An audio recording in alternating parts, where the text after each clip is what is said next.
50% des Sénégalais ont une déficience intellectuelle. La première étape dans la prise en charge des enfants ayant une déficience intellectuelle est un diagnostic précoce. Cela implique des évaluations multidimensionnelles menées par des équipes pluridisciplinaires. Une fois que le diagnostic est posé, la prise en charge sera faite par des spécialistes, des neuropédiatres ou des neurologues, des orthophonistes. Il faut tout un plateau médical pour arriver à prendre en charge l'enfant qui a un handicap intellectuel pour qu'il puisse évoluer de manière harmonieuse.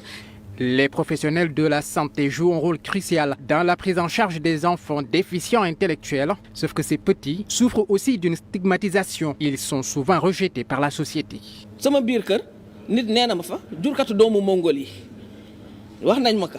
Donc je tenais à le dire pas pour man mais pour que yeneen maman yi ngeen xam ne que yeneen maman yi ak yeneen parents yi ñu ngi dund lu métti.